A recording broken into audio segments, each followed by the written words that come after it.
Bonjour, j'espère que vous allez bien. Je vous remercie de me retrouver aujourd'hui pour un sujet que j'affectionne tout particulièrement, celui des équinoxes et des solstices, et le sujet aujourd'hui va bien entendu être sur le solstice d'hiver qui arrive la semaine prochaine. Effectivement, c'est un sujet qui me tient beaucoup à cœur, d'ailleurs c'est par là que cette chaîne a commencé au mois de septembre avec une première vidéo sur les énergies perpétuelles du cycle perpétuel des équinoxes et solstices et une seconde vidéo sur l'équinoxe d'automne. Alors peut-être entendrez-vous des bruits derrière moi, je vous fais mes excuses, il faut que je tourne cette vidéo maintenant, et puis j'ai mes voisins au-dessus qui font un petit peu d'animation, un petit peu de batterie, un petit peu de saut sur le parquet, donc excusez-moi s'il y a des bruits extérieurs, pour ma part je vais essayer de m'en accommoder, ce qui n'est pas forcément évident, j'espère que vous pourrez vous en accommoder également. Avant de rentrer dans notre sujet, je vous donne une petite info pour la semaine prochaine. Le 21 décembre, il y aura 3 vidéos. Une vidéo dans laquelle nous parlerons de la fleur de vie, du cube de Métatron, de leurs vibrations et des effets qu'ils peuvent avoir sur nous. Puis 2 vidéos de mise en pratique de géométrie sacrée, lors desquelles nous tracerons justement la fleur de vie et le cube de Métatron. Alors si vous avez envie de pratiquer avec moi, il faut que je vous informe que pour cette fois, vous apprécierez probablement d'avoir un compas sur lequel vous pouvez mettre un feutre. Donc que ce soit un compas tout simple comme celui-ci, ou un compas avec une roulette au centre, mais en tout cas un compas sur lequel vous pouvez mettre un feutre, parce que s'il est facile de colorier les formes que nous avons faites précédemment après coup, pour la fleur de vie et le cube de Métatron, c'est peut-être plus simple de tracer directement des cercles au feutre. Nous nous resservirons également de ces instruments au mois de janvier, avec une autre construction qui viendra. Et maintenant, entrons dans notre sujet du jour sur le solstice. Si vous n'aviez pas déjà vu la première vidéo qui était sortie en septembre, je ne peux que vivement vous suggérer de la regarder avant de regarder celle-ci. Son lien figure dans la description sous cette vidéo. Nous avions déjà expliqué comment les équinoxes, donc en mars et en septembre, marquent des changements d'énergie dans l'année. À partir de l'équinoxe de printemps, les énergies commencent à aller de plus en plus dans la matière, avec un point culminant au moment du solstice d'été, puis cela décroît jusqu'au moment de l'équinoxe d'automne, tout en étant, dans cette période, entre l'équinoxe de printemps et l'équinoxe d'automne, concentré dans la matière, ce qui amène en nous une énergie un petit peu d'extériorisation, de faire dans le monde, d'être dans le faire et d'être dans le monde extérieur. À partir de l'équinoxe d'automne jusqu'à l'équinoxe de printemps, les énergies sont spirituelles avec un point culminant au moment du solstice d'hiver, ce qui nous amène à être plutôt à l'intérieur de nous, dans l'intériorisation. Nous avions expliqué que cette période d'intériorisation nous sert à faire le point, et que le point culminant de se faire le point, eh bien, c'est le fameux solstice d'hiver, avec ces énergies qui sont à leur apogée dans la dimension spirituelle, et donc à l'intérieur de soi. Cette phase à l'intérieur de soi, se faire le point, on pourrait dire qu'il sert à investiguer ce que nous avons mis en œuvre dans la précédente phase d'expansion, entre l'équinoxe de printemps et l'équinoxe d'automne, à récolter ce qu'on a semé, à faire le point sur ce qui était bien, sur ce qui n'était pas, choisir de quoi on va se départir parce que cela ne nous est plus essentiel, se centrer sur l'essentiel, et choisir quelle nouvelle graine on va semer au printemps prochain pour la nouvelle phase d'expansion. Nous avions fait l'analogie avec l'univers qui a sans cesse des phases de contraction et d'expansion, et bien tout ce qui est en haut est comme tout ce qui est en bas, il en est de même pour nous. Cela me fait penser à une méthode qui s'appelle le design thinking. J'avais suivi une petite formation sur le sujet à l'époque, et c'était une méthode en fait de gestion de projets personnels, pas forcément professionnels. L'idée en fait d'entreprendre quelque chose, et du coup ça passait toujours par une phase à laquelle on est à l'intérieur, où on mijote le truc, on fait des tests à l'extérieur, ensuite on revient à l'intérieur, ensuite on reteste à l'extérieur, et etc. Sans cesse en fait, intérieur, extérieur, extérieur. Et c'est ça qui permet de progresser. Si on n'utilise pas cette phase, en fait, qui nous est donnée, là, de l'automne et de l'hiver pour faire ce point, eh bien, on progresse jamais d'année en année. Il est nécessaire de faire ce point, de prendre de la hauteur, du recul, pour, voilà, choisir ce que l'on garde, laisser ce qu'on choisit de ne pas garder, pour pouvoir avancer d'année en année. J'ai trouvé un nouveau petit schéma que j'ai conceptualisé, que je vais vous présenter, je le trouve assez sympa. Voilà, j'ai manifesté ici les dates de nos équinoxes et solstices. Bon, j'ai mis 21, on sait que ça peut être entre le 20 et le 22, ça dépend des années, peu importe. Sur ce schéma, on pourrait dire que nous sommes au centre. Et je vais manifester par un cercle, ce qui est à la limite entre l'intérieur et l'extérieur de nous. comme si ce qui est à l'intérieur de ce cercle est à l'intérieur de nous, spirituel, et comme si ce qui est à l'extérieur de ce cercle est du coup la matière. Je vais positionner les saisons. Les voici, printemps, été, automne et hiver, entre chacun de ces points qui marquent des changements de fréquence. Et maintenant, je vais essayer de représenter les énergies dans tout ça. Je vais partir du 21 décembre, là où l'énergie est au centre, complètement spirituelle. Petit à petit, ça va s'alléger. Donc ici, c'est vraiment la spiritualité à son état pur. On va dire ça comme ça. Et à partir du 21 décembre, l'énergie, hop, elle va commencer à aller vers l'extérieur du cercle, mais elle n'y est pas encore. Au 21 mars, elle va être sur le cercle. Ensuite, elle va commencer à sortir de plus en plus du cercle, pour aller de plus en plus dans la matière, jusqu'au 21 juin. Puis, ça va se rapprocher du cercle, petit à petit, tout en restant dans la matière. Au moment de l'équinoxe d'automne, hop, point d'équilibre, de nouveau, comme à l'équinoxe de printemps. Et là, ça va entrer de plus en plus vers l'intérieur, jusqu'au moment du solstice. Et ça fait un cœur. Est-ce que c'est pas super stylé?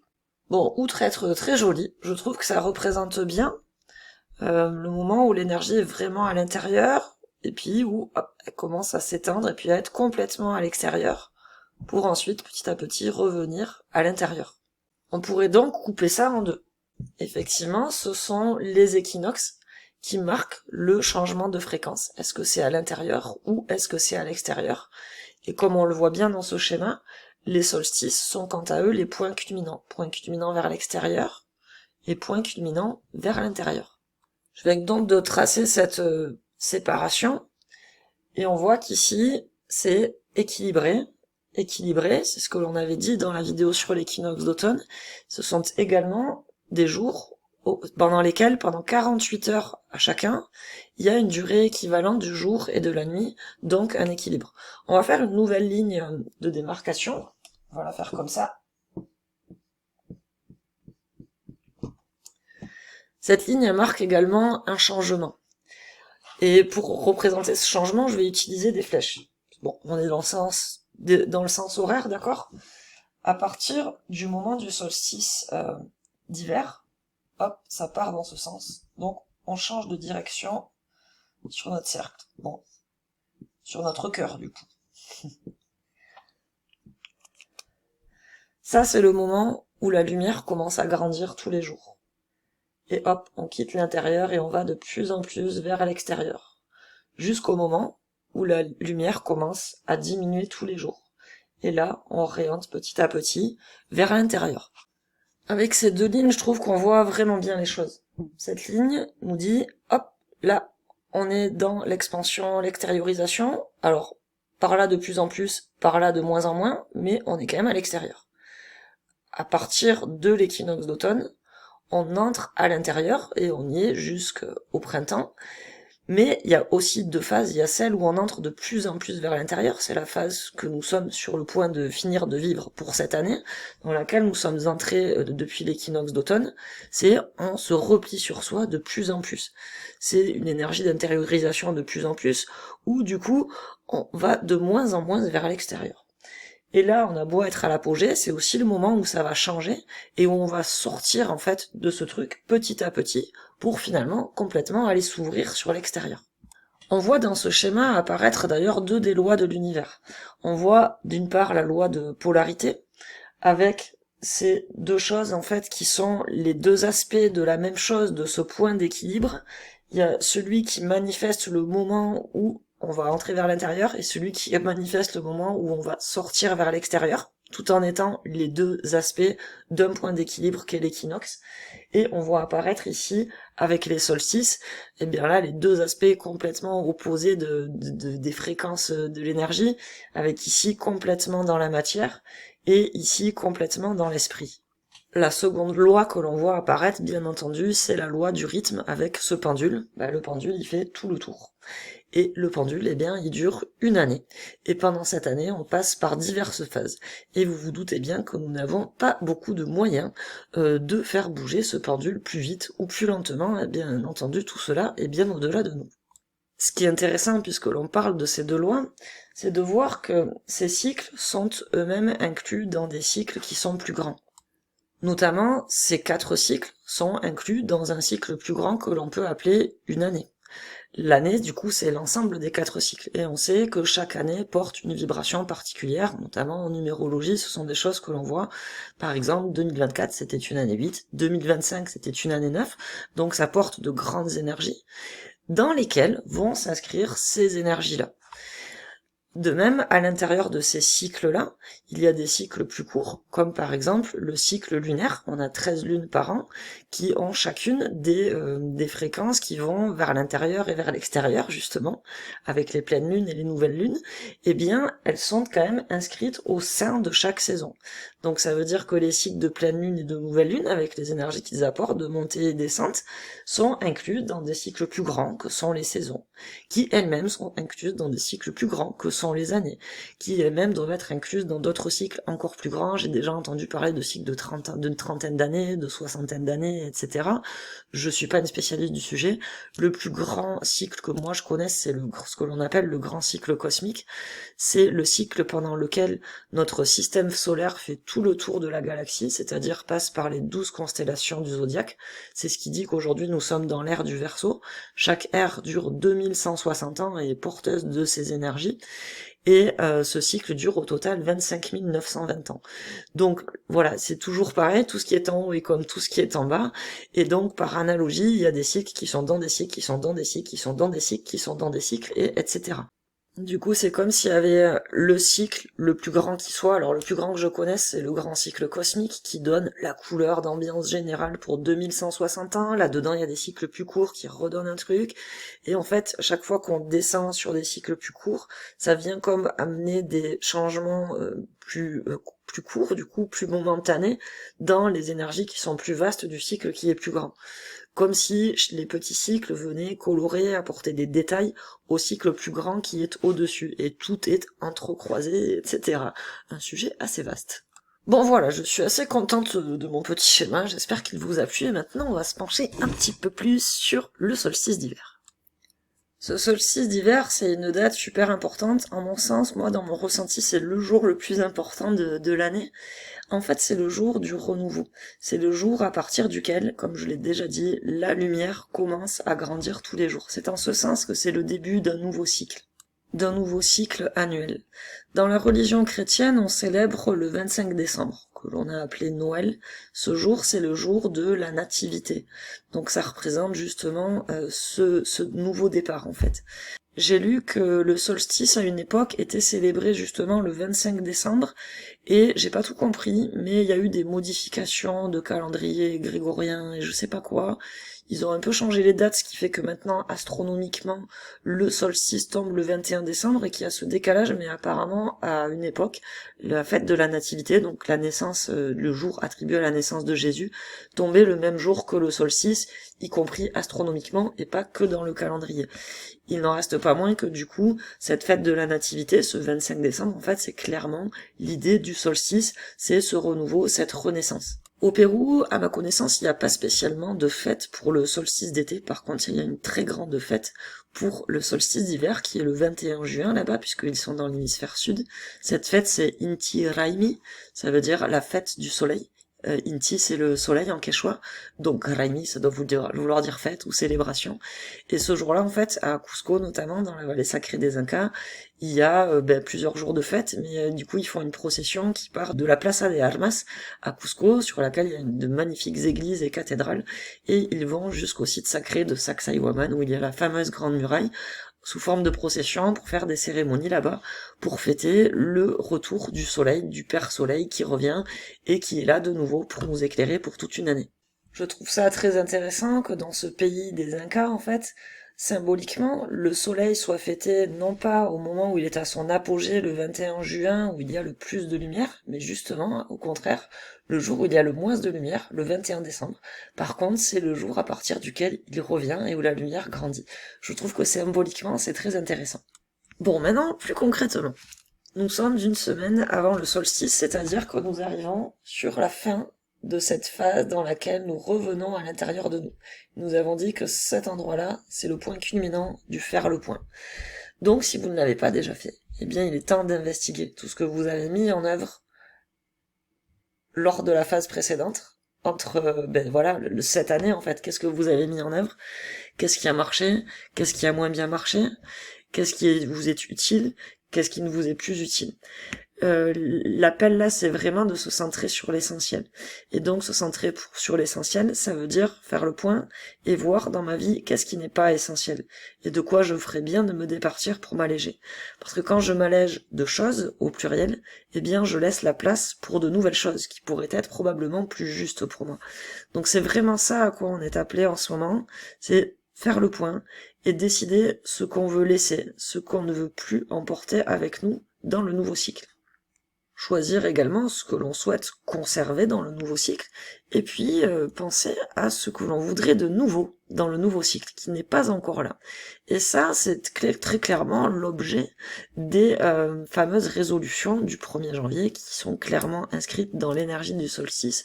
C'est qu'est-ce que je veux de nouveau, en fait, pour cette année. Mais il faut pas oublier que quand on veut des choses de nouvelles, c'est important aussi de laisser des choses anciennes qui n'ont plus lieu d'être. Donc vraiment, l'appel, c'est ça, c'est se centrer sur l'essentiel. Qu'est-ce qui est vraiment important pour moi? Dans ce que j'ai ou dans ce que je fais déjà, qu'est-ce qui vraiment résonne juste, qui me fait vraiment du bien, que je souhaite vraiment conserver? À partir de là, ça me donne déjà à peu près la liste de ce qui est pas si important en fait, pas si essentiel, qui ne nourrit pas mon être, et qu'en fait je pourrais peut-être laisser parce que ça m'allégerait pas mal, que ce soit des choses que je fais ou des choses que j'ai également. En me départissant de certaines choses, je laisse de la place pour de nouvelles choses. À partir de là, une fois que j'ai décidé de ce que je voulais laisser de côté, ce que je voulais arrêter de faire, par exemple comme activité, eh bien, je peux me dire, et qu'est-ce que je fais à la place et qui va vraiment nourrir mon être? Donc là, on est vraiment, on le dit, le mot essentiel, vous voyez la racine du mot, c'est l'essence, donc ça touche vraiment à l'être. Donc l'appel, c'est de nourrir son être. Donc pas être dans des désirs, du vouloir, etc. Voir qu'est-ce qui m'épanouit réellement, à l'intérieur. C'est pas je voudrais faire telle chose ou avoir telle chose pour faire bien devant les voisins ou pour faire plaisir à maman. Non, c'est pas ça. C'est qu'est-ce qui fait que ça me fait vibrer à l'intérieur et que je me sens nourrie intérieurement. C'est vraiment ça. Chercher l'essentiel. On vient de parler pour l'instant de changement dans la matière. Par exemple, arrêter de faire telle chose ou me séparer de telle ou telle chose, de tel ou tel objet. Donc si j'arrête de faire une activité, eh bien forcément ça va me dégager du temps. Si je me départis de certains objets qui ne sont plus essentiels, forcément ça va me laisser de l'espace. Est-ce que je choisis volontairement de quoi je vais combler cet espace ou ce temps par de nouvelles choses que je choisis? Je peux, mais il n'y a pas non plus d'obligation. Je peux également laisser cet espace vide et puis avoir confiance que l'univers va le remplir d'autre chose qui sera juste. Ou le laisser vide parce que peut-être que c'est juste que cet espace ou ce temps soit vide. Nous venons donc de parler de changements que nous pouvions faire au niveau du faire et de l'avoir, c'est-à-dire sur notre plan horizontal. Quelle activité je peux arrêter de faire parce qu'elle n'est pas à mon service et que je ferais mieux de récupérer ce temps pour autre chose, quand bien même je n'ai pas encore décidé de cette autre chose.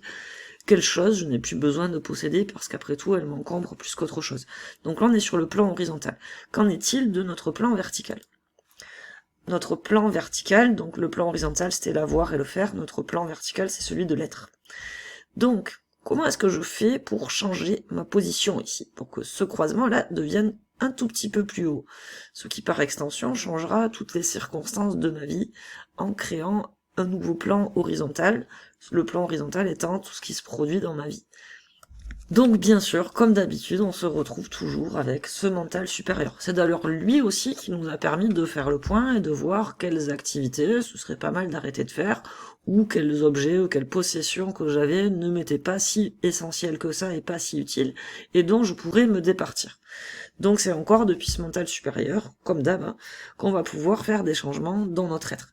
Donc Au regard de tout ce que nous avons pu voir jusqu'à aujourd'hui, et notamment dans toutes les vidéos de la série de développement personnel, que je vous invite à consulter si vous ne l'avez pas fait, eh bien c'est là que je vais avoir des idées de qu'est-ce que je pourrais changer, et de choisir ce dont je veux me départir. Alors ça va pas se faire en un claquement de doigts, c'est pas comme d'arrêter par exemple d'aller à telle activité qui en fait me plaît pas tant que ça, et où je me force à y aller, ça c'est assez facile à faire.